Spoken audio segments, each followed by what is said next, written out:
ఇక్కడే అసలైన ట్విస్ట్. మహమ్మద్ యూనస్ ప్రభుత్వం అధికారంలోకి వచ్చిన తర్వాత భారత్పై కక్షతో ఒక నిర్ణయం తీసుకున్నారు. భారత్ నుంచి భూమార్గం అంటే ల్యాండ్ పోర్ట్స్ ద్వారా వచ్చే నూలు దిగుమతులపై ఆంక్షలు విధించారు. వారి ఉద్దేశం ఏంటంటే భారత్ను దెబ్బకొట్టి తమ దేశంలోని మిల్లుల్ని ప్రోత్సహించటం. కానీ ఫ్రెండ్స్, భారతీయ వ్యాపారులు అంతకంటే తెలివైనవారు. భూమార్గం మూసుకుపోతే వారు సముద్ర మార్గాన్ని ఎంచుకున్నారు. సముద్ర మార్గం ద్వారా భారత్ నుంచి బంగ్లాదేశ్కు వెళ్లే నూలు ఎగుమతులు అకస్మాత్తుగా 137% పెరిగాయి. కేవలం ఒకే ఏడాదిలో భారత్ $2 బిలియన్ అంటే సుమారు 16,000 కోట్ల విలువైన నూలుని బంగ్లాదేశ్కు విక్రయించింది. ఇక్కడ మరో ఆశ్చర్యకరమైన విషయం ఉంది. భారతీయ నూలు అంటే ఇండియన్ యాన్ కేవలం చౌక మాత్రమే కాదు, బంగ్లాదేశ్లో తయారయ్యే నూలు కంటే చాలా నాణ్యమైంది. బంగ్లాదేశ్లోని గార్మెంట్ ఫ్యాక్టరీలకు చౌకగా మరియు మెరుగ్గా ఉండే భారతీయ నూలే కావాలి. దీనివల్ల ఏం జరిగిందంటే బంగ్లాదేశ్లోని స్థానిక మిల్లులు తయారు చేసే నూలుని ఎవరూ ముట్టుకోవడం లేదు. అక్కడి గోడౌన్లలో ఏకంగా 9,400 కోట్ల విలువైన నూలు కుళ్ళిపోతోంది. యజమానులకు ఏం చేయాలో పాలుపోవడం లేదు. డబ్బంతా స్టాక్లో ఇరుక్కుపోయింది. బ్యాంకులు ఈఎంఐలు కట్టలేక వారు ఆత్మహత్యల అంచునున్నారు. బంగ్లాదేశ్ ప్రభుత్వం మరొక భయంకరమైన పాలసీని కొనసాగించింది.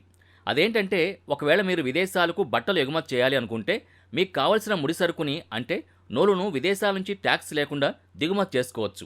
గార్మెంట్ ఎగుమతిదారులు ఈ అవకాశాన్ని వాడుకుని స్థానిక మిల్లుల్ని పక్కన పెట్టారు. వారు నేరుగా భారత్ నుంచి డ్యూటీ ఫ్రీ నూలుని తెచ్చుకుంటున్నారు. దీనివల్ల బంగ్లాదేశ్ స్థానిక స్పిన్నింగ్ పరిశ్రమ పూర్తిగా సర్వనాశనం అయిపోయింది. ఇప్పుడు మహమ్మద్ యూనస్ ప్రభుత్వం ముందు 2 ఆప్షన్స్ ఉన్నాయి. మిల్లు యజమానుల మాట వినడం, భారత్ నుంచి వచ్చే నూలుని పూర్తిగా బ్యాన్ చేయడం. అలా చేస్తే 10 లక్షల మంది కార్మికులు సేఫ్ అవుతారు. కానీ భారతీయ నూలు లేకపోతే బట్టల ధరలు పెరిగిపోతాయి. అప్పుడు బంగ్లాదేశ్ బట్టలు అంతర్జాతీయ మార్కెట్లో చైనా మరియు వియత్నాంల కంటే ఖరీదైనవిగా మారతాయి. దీనివల్ల 40 లక్షల మంది ఉద్యోగాలు పోతాయి. ఎగుమతిదారుల మాట వినడం, భారత్ నుంచి చౌకగా నూలును రానివ్వడం. దీనివల్ల ఎగుమతులు బాగానే ఉంటాయి, కానీ దేశంలోని టెక్స్టైల్ మిల్లులన్నీ మూతపడతాయి. యూనస్ ఏ నిర్ణయం తీసుకున్నా దేశానికి కోలుకోలేని దెబ్బ తగులుతుంది. ఇది ఆయన స్వయంగా సృష్టించుకున్న సంక్షోభం. ఫ్రెండ్స్, భారత్ ఇక్కడ ఏమీ చేయలేదు, కేవలం తన నాణ్యతను నిలబెట్టుకుంది.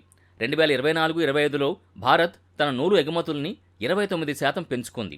బంగ్లాదేశ్ ఎంతగా మనల్ని అడ్డుకోవాలని చూసినా మన ఆర్థిక శక్తి వారిని లొంగదీసుకుంది. బంగ్లాదేశ్లో షేక్ హసీనా ప్రభుత్వం పడిపోయిన తర్వాత అక్కడ శాంతి భద్రతలు క్షీణించాయి. విదేశీ ఆర్డర్స్ కూడా తగ్గిపోతున్నాయి. ఇలాంటి సమయంలో దేశంలోని అతిపెద్ద పరిశ్రమ మూతపడ్డమంటే బంగ్లాదేశ్ని శ్రీలంక లాంటి పరిస్థితికి తీసుకెళ్లడమే. ప్రధాని మోదీ మేక్ ఇన్ ఇండియా వల్ల భారత్లో టెక్స్టైల్ పార్కులు పెరిగాయి. మనం ఇప్పుడు కేవలం నూలునే కాదు, రెడీమేడ్ దుస్తుల్ని కూడా భారీగా ఎగుమతి చేస్తున్నాం.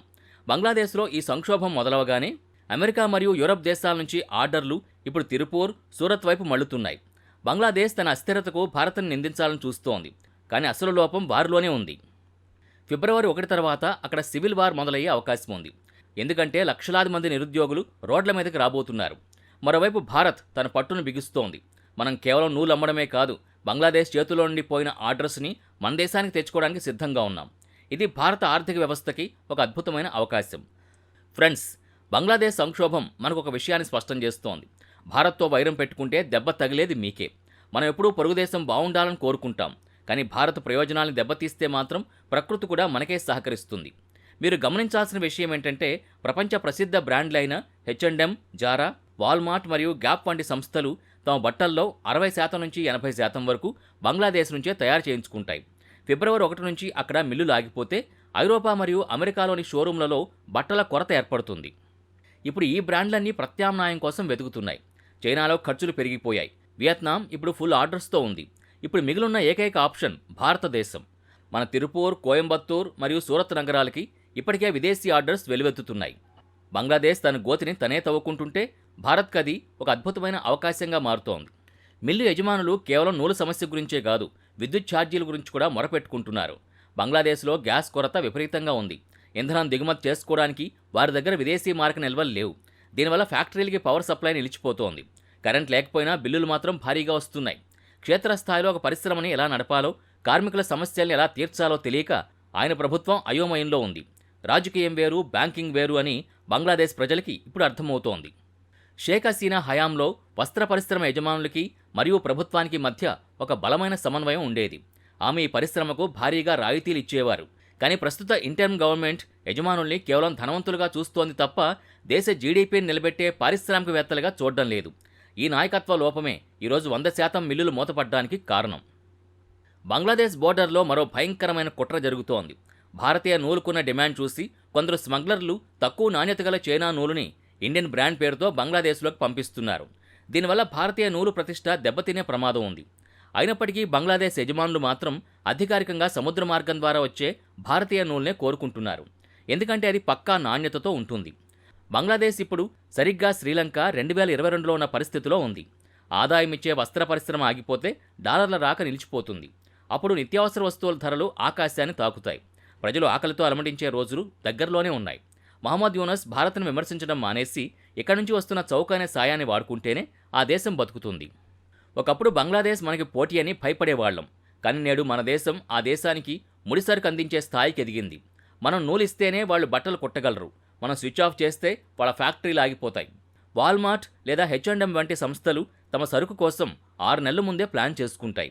ఫిబ్రవరి 1 నుంచి బంగ్లాదేశ్ మిల్లులు మూతపడితే ఆ ప్రభావం వచ్చే ఏడాది వింటర్ కలెక్షన్పై పడుతుంది. వ్యాపారంలో సమయం ప్రాణం కంటే ముఖ్యం.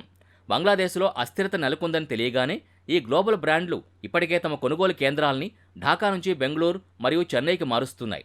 అంటే బంగ్లాదేశ్ చేజేతుల తన గోల్డెన్ ఎగ్ ఇచ్చే బాతుని చంపేసుకుంటోంది. బంగ్లాదేశ్లో 40 లక్షల మంది కార్మికులు నిరుద్యోగులుగా మారితే అక్కడ ఆకలి కేకలు మొదలవుతాయి. నిరుద్యోగం ఎప్పుడూ కూడా తీవ్రవాదానికి లేదా అక్రమ వలసలకి దారితీస్తుంది. ఇది మన సరిహద్దు రాష్ట్రాలైన పశ్చిమ బెంగాల్ మరియు అస్సాంలకు భద్రతాపరమైన సవాళ్లు విసరచ్చు. అందుకే బంగ్లాదేశ్ ఆర్థికంగా పతనం అవడం భారత్కు వాణిజ్యపరంగా లాభమే అయినా భద్రతాపరంగా మనం అప్రమత్తంగా ఉండాలి. భారత్తో గొడవ పెట్టుకుని భారతీయ ఉత్పత్తులను అడ్డుకోవాలని చూడడం ఆయన చేసిన అతిపెద్ద దౌత్యపరమైన తప్పిదం. ఆర్థిక వ్యవస్థ అనేది ఒక గొలుసు కట్టు లాంటిది. అందులో ఒక్క లింక్ దెబ్బతిన్నా మొత్తం గొలుసు తెగిపోతుంది. బంగ్లాదేశ్ పరిస్థితి ఇప్పుడు అలాగే ఉంది. చరిత్ర ఎప్పుడూ గెలిచిన వాడి పక్షానే ఉంటుంది. భారత్ తన శాంతియుత మరియు వ్యూహాత్మక విధానంతో ప్రపంచ వస్త్ర రంగంలో మళ్లీ అగ్రస్థానానికి చేరుకోబోతోంది. బంగ్లాదేశ్ మిల్లుల మూత మనకు ఒక గుణపాఠం. ఏ దేశమైనా తన సొంత బలాన్ని నమ్ముకోకుండా కేవలం విదేశీ సాయంపై లేదా తప్పుడు రాజకీయాలపై ఆధారపడితే ఆ దేశం కుప్పకూలక తప్పదు. అయితే చైనా, పాకిస్తాన్లపై ఎక్కువగా ప్రేముండే యూనస్ భారత్తో దోస్తీ చేసే అవకాశమే లేదు. ప్రస్తుతం బంగ్లా ఉన్న పరిస్థితుల్లో భారత్తో సఖ్యతతో ఉంటేనే బంగ్లాకు మంచిది. మీకేమనిపిస్తోంది? మహమ్మద్ యూనస్ ప్రభుత్వం భారత్ నుంచి వచ్చే నూలుని ఆపగలదా? బంగ్లాదేశ్ మిల్లులు మళ్లీ తెరుచుకుంటాయా? భారత్ తన టెక్స్టైల్ ఇన్ఫ్రాస్ట్రక్చర్ని ఇంకా వేగంగా పెంచుకోవాలా?